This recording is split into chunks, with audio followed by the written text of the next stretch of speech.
Good morning, good afternoon, and welcome to Develop Your Edge with Anthony Crudele. I'll be your co-host, Tom Schneider, CMT with NinjaTrader.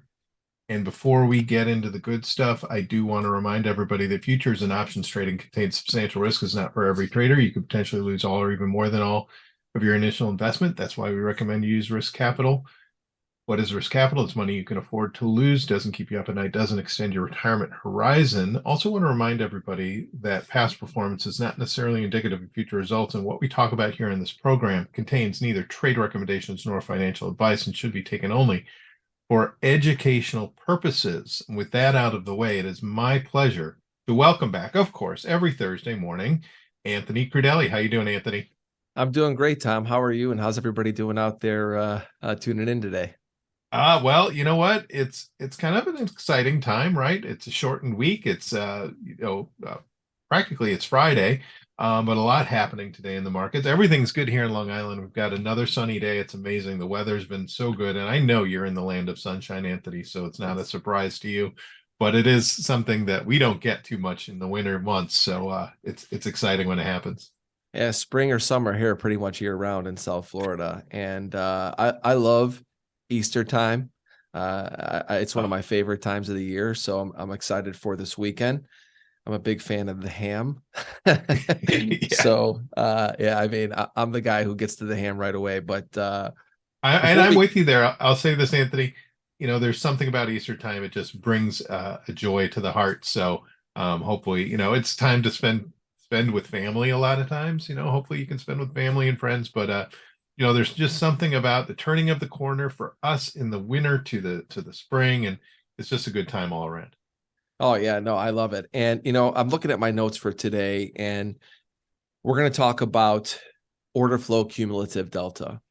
Uh, Now, many of you that are watching this have probably seen this tool before.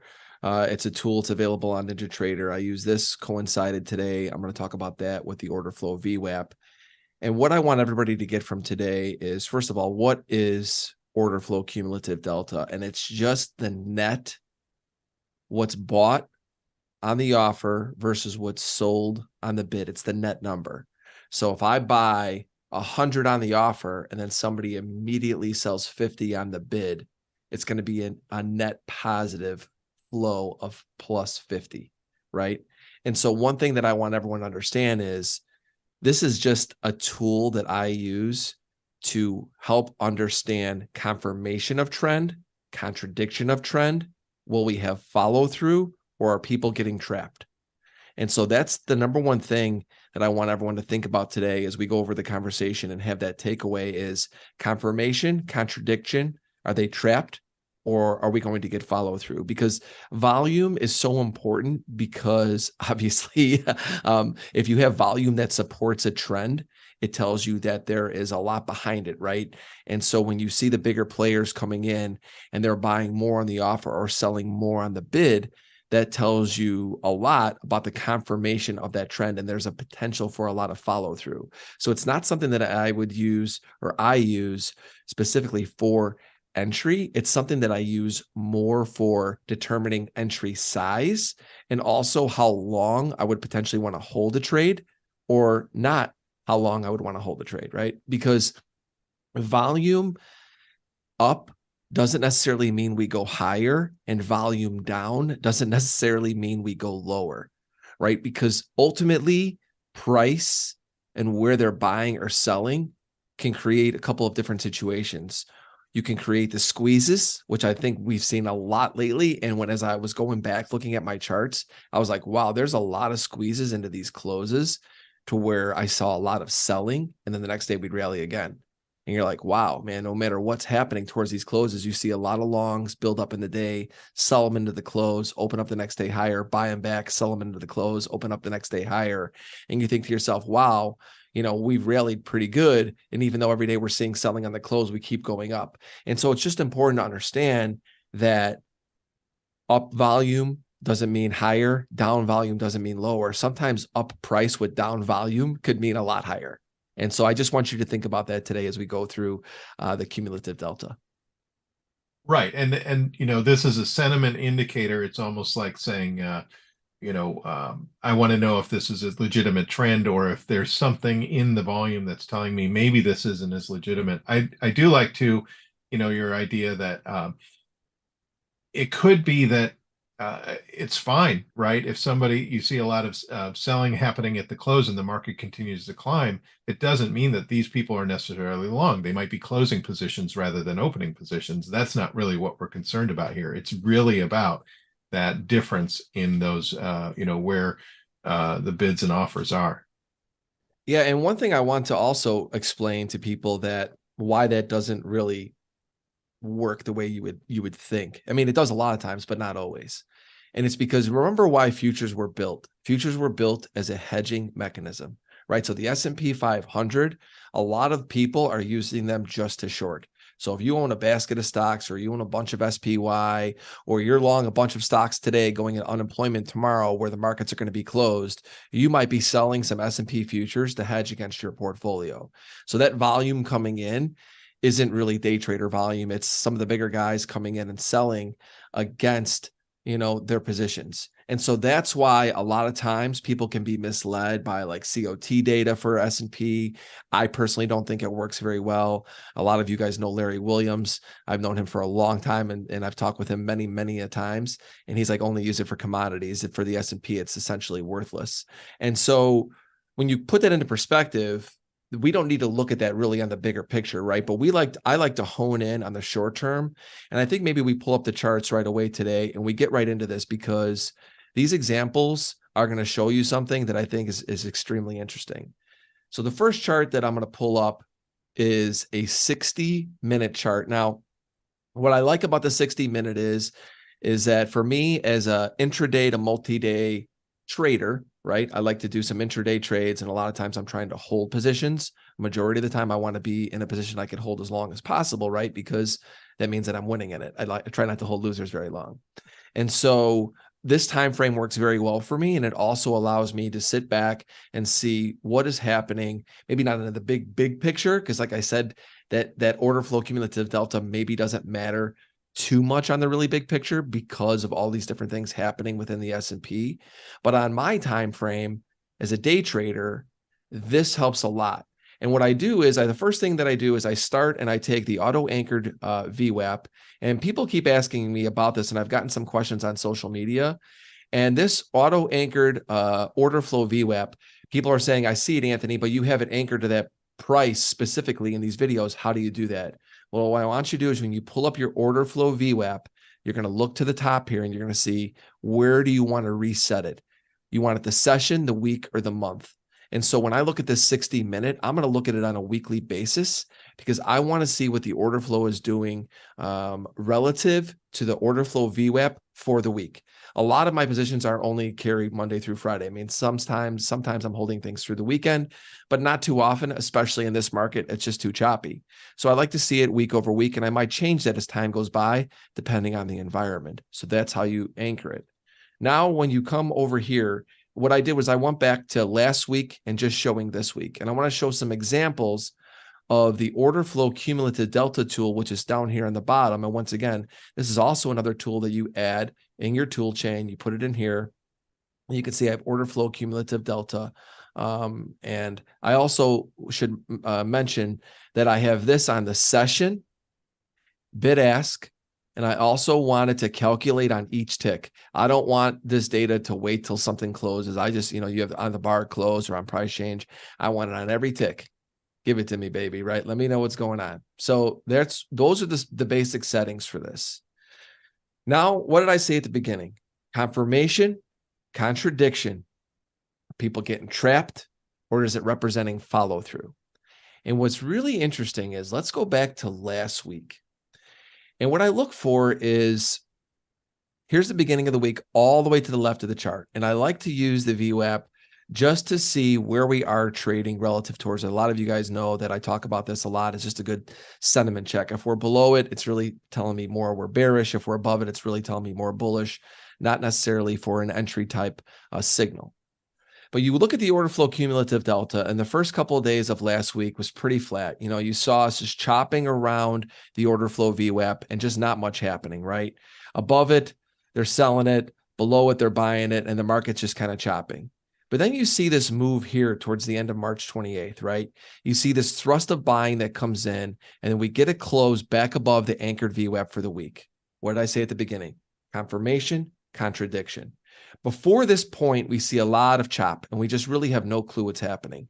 Then you see a burst of buying into the close, and then in Globex, we keep going higher, starting to push on the 1, 2, and 3 standard deviations around the auto-anchored VWAP. That starts to give you an idea that the buyers are now in control. So take this back into any strategy that you're looking at.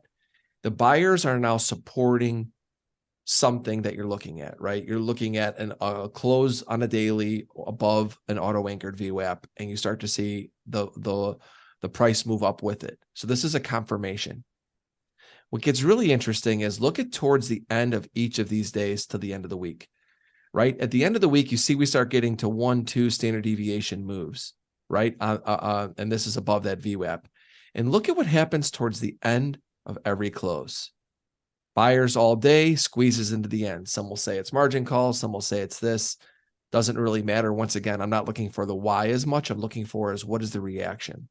And so what we see is sellers stepping in towards the close, but then every single day we're staying bid into the next day, into the overnight session. If you guys know, last week we just kept grinding up and up and up and up, right? And then here you go all the way towards the end of the month. And then you see all of the selling, net selling coming in these last 3 days on the closes, selling into the rallies. And what happens the next day is we open up again. These are things where you look at and you say, these are situations where I look at some traps into the close. So when I see a bunch of selling coming in towards the end of the day and the next day there's no follow through, it makes me think of one of two things. One is either people that are looking to hedge a position, because I talked about how the S&P could be used for that in the futures. One, they don't really need the hedge as much because we're going higher. So now they start to undo it, right? And then you start to see that grind higher. Or you see a lot of traders that have been in all day. They couldn't hold them into the close. They sell them into the close. And then the next day, they're like, unbelievable, we're higher again. Let me just buy them back. And so those are what you see as trap situations. That's why I made that point that sometimes when you see selling, especially into the closes, that doesn't necessarily mean follow through the downside. It's very important to understand that because sell volume does not equal lower pricing. It doesn't mean that, right? It can mean the opposite side. So I think maybe we stop and pull back here, talk with Tom a little bit about this, and then we talk about what's happening this week, which I think is also very interesting. Well, and I think you said it the best, right? Is you've got one set of data that's price related, of course, the price of the chart. But then what could be confusing with the price, the cumulative delta, is this is a delta. This is not related to price in the sense that, like you said, if it goes up, if that indicator is going up, the price is going up, and vice versa. What it means is there's a disparate, when you see, like I'm looking at last week, you said those 3 days down, down, down at the end of the market. It just means that the sellers are coming in, but it isn't moving the price, right? It's most likely offsetting those longs that we're taking in, at the beginning of the day, let's say, right? Like you said, sellers come in at the end of the day, and then the market keeps going. It's almost like, okay, I want to get back in again. And you have kind of beginning of the day, you have this green, not in the same magnitude, right? It's kind of a steady like thump, thump, thump.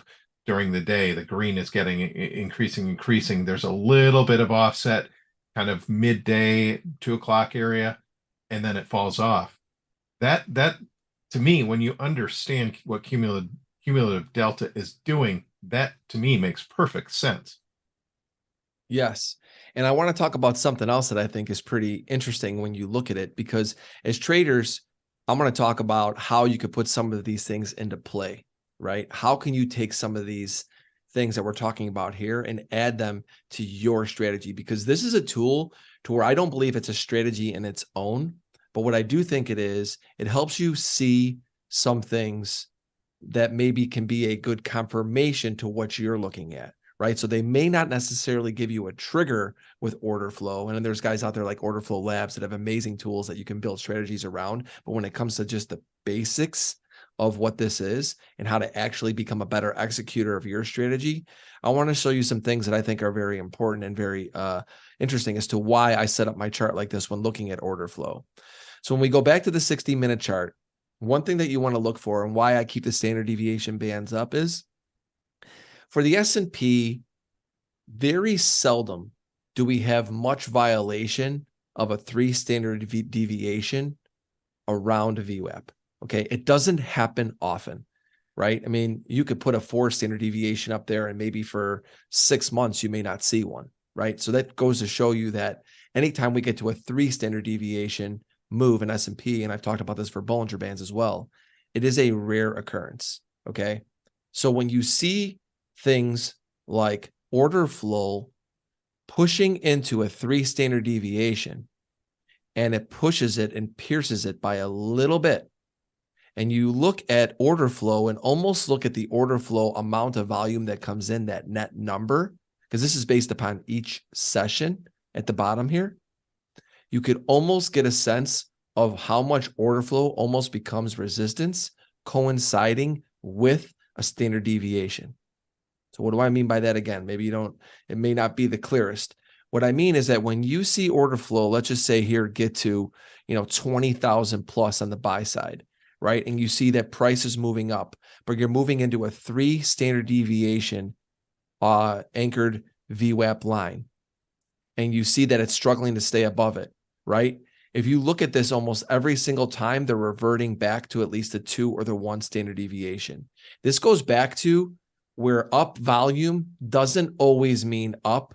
It could mean trapped, right? And so you get a lot of people that last week were selling into the closes and getting squeezed. Now you see the build for the day and then the slight little rally into the close with a sideways rally, and then the volume comes in again to the upside, and then you get a trapped look because now it's not working, right? Now instead of selling into the close when they should be, they're buying into the close. Now, some of that could have to do with end of month, end of quarter. There's no doubt there's nuance there, but understand you just could see these things over and over again. So as a trader, you might look at this as a potential short with a really tight stop above a 3 standard deviation.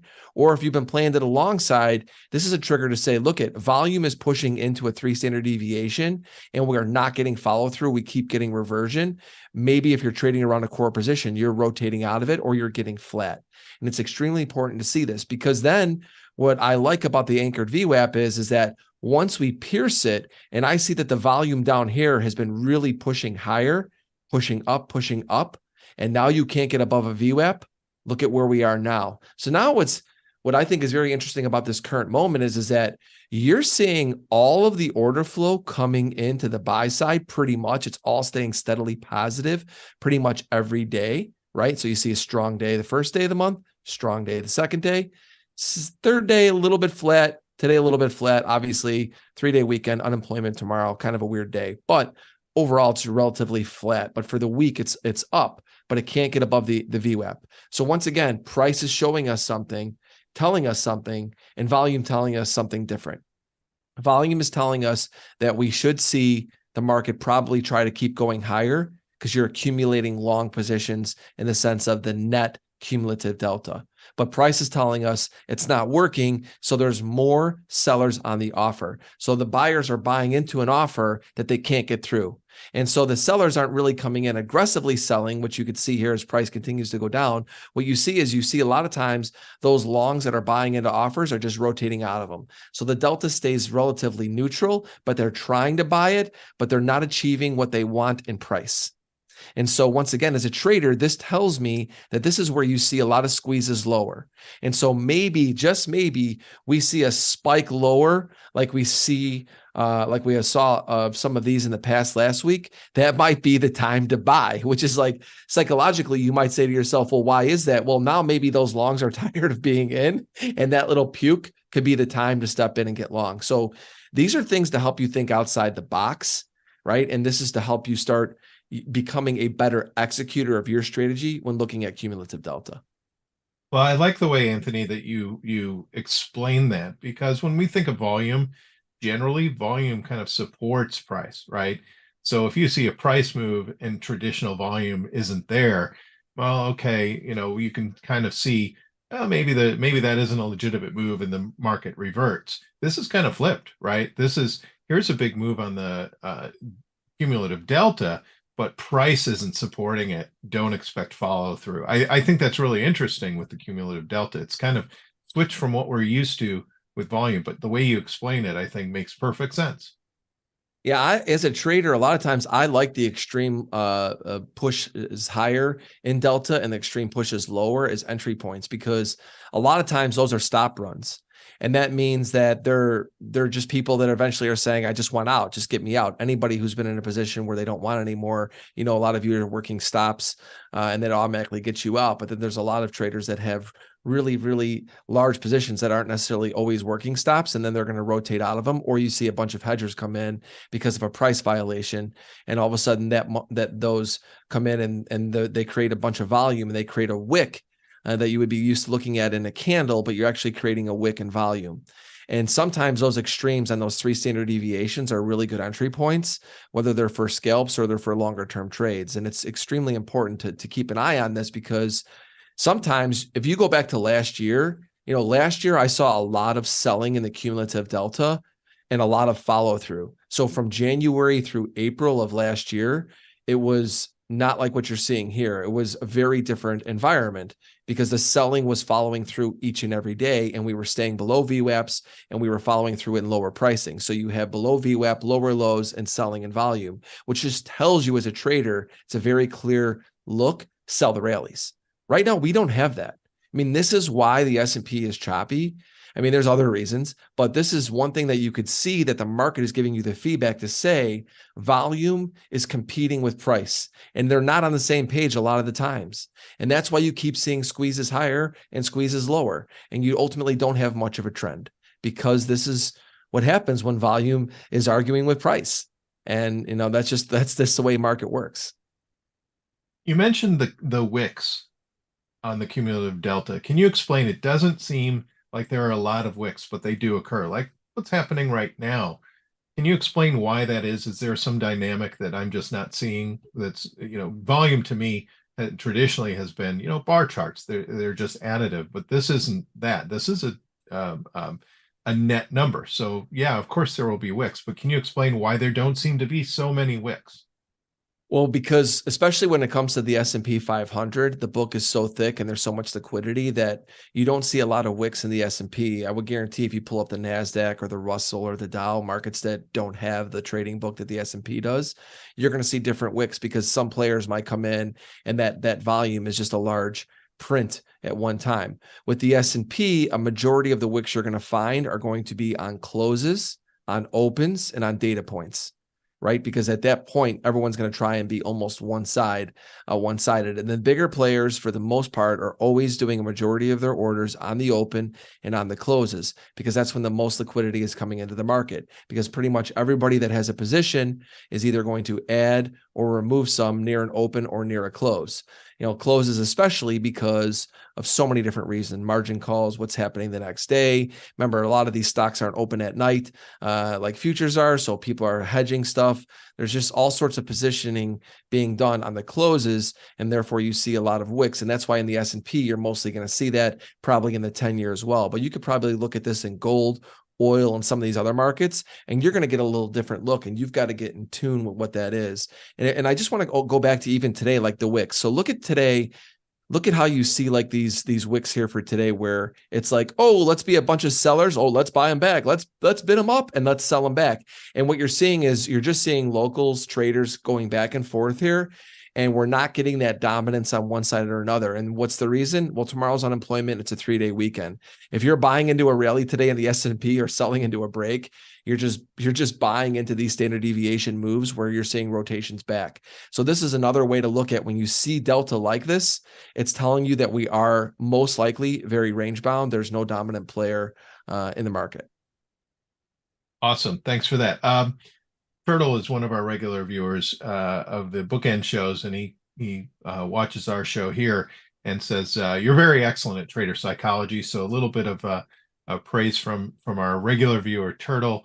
Anissa asks, and we'll get back to the question of the week. I know we're running short, but just real quick in the show, Anissa put in a question: what about the gaps on ES that haven't been filled? Um, I'm assuming those are gaps on price, but that's a question she put out. I don't know if that's something that cumulative delta can solve for, or what's your take on gaps in ES that haven't been filled yet? Well, I think when you look at gaps, you're looking at regular trading hour gaps from one session to the next, because on Globex, there's very few gaps. Or if she's talking about gaps within cumulative delta, where like, but that isn't a gap because it starts over at the every session. So just maybe that could be a potential question she's asking in terms of that. But anytime that I see a gap, when you have regular trading hour sessions and it restarts every day, that's why the auto anchored VWAP, and I look at the 3-minute opening range and the cumulative delta when you're trading gaps. It's a very good tool, because when you go into, let's say, the short term, like today, you come in today and I'll pull up my 3-minute chart. And let's just say that we gapped. I don't remember exactly what yesterday's close was off the top of my head, and so let's just say you're looking for a regular trading hours gap fill. You would look at this on the opening 3-minute range and see where are we relative to the VWAP, and maybe volume follows through. But it's not a strategy that I follow. But if you are looking for gaps to get filled, you obviously want the delta pushing in that direction. You don't want people fading into the gap. Most of the time, you're going to want the volume in that instance to be supporting it, because you would want the order flow to be going through the book, not to be fighting the book. Excellent, excellent. I think it's a good time to go into the question of the week. Question of the week is something that you can participate as a viewer on Twitter. You just send us a question, use the hashtag AskDYE, hashtag AskDYE, and also include @NinjaTrader in the tweet.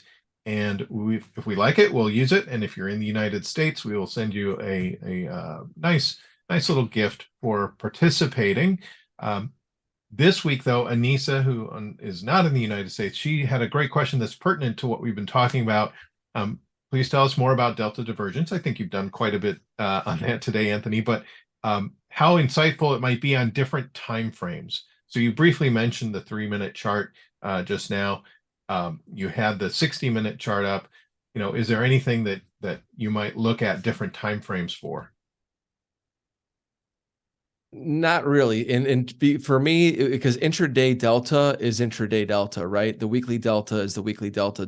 There's really, you're not going to find divergence in it, because I reset it on every session. And when I look at it for the week, I just looked for the week. I look to see if it's building and what it's doing towards the closes and how we open the next day, right? So I look at it in that context.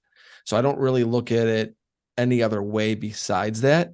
And somebody else actually asked me a question, not to get away from Anissa's question, but in our YouTube, people are asking me, is it a better idea to maybe look at it in a line chart versus a bar chart? Now, the reason why the reason why that I like, number one, the cumulative delta and the candles, is because of the wicks that I mentioned, because it's visually appealing to me, right? Like, is it a green wick? Is it not? Right. And I like to see that in the delta. Some people will just look at it and maybe almost in a histogram form as well, just to see what it is and look at the net number. I like to look at it on a candle a lot of times, because for me, it tells me in that moment. Let's just say that I bought something and we didn't talk about this today, but let's say I bought something at the extreme on a candle lower, and then that next candle you start to see comes in green on my time frame. All of a sudden, you could be seeing that squeeze from that prior candle. So I like to see that as a short-term trader. And also I like to see that as a response off of a low or a high.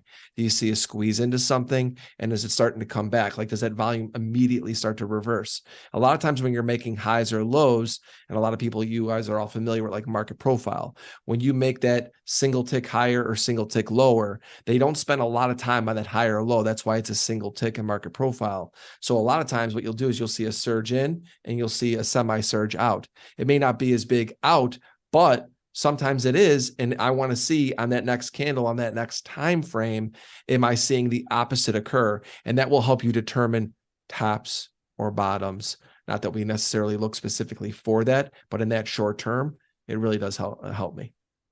Yeah, great answer. I agree. Looking at a line chart for versus a candle chart or a bar chart, I'll take those candle or bars any day of the week, because it just gives you that much more information.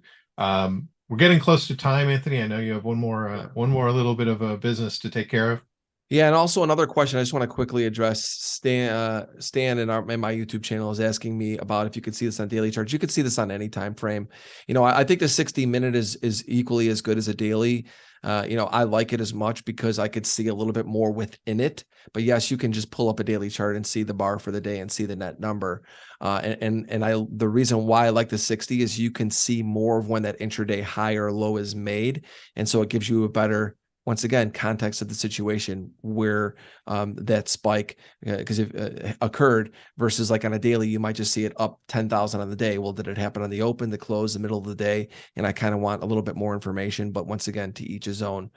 Final thing for today is, I want to mention these micro Bitcoin futures, but Bitcoin continues to be moving. I think a lot of people out there are still looking at just the big Bitcoin at CME Group as the only product. Theirs is the micro Bitcoin, and this is great for retail traders. I personally, when I trade Bitcoin futures, I trade the micro Bitcoin. The regular Bitcoin futures is a little big.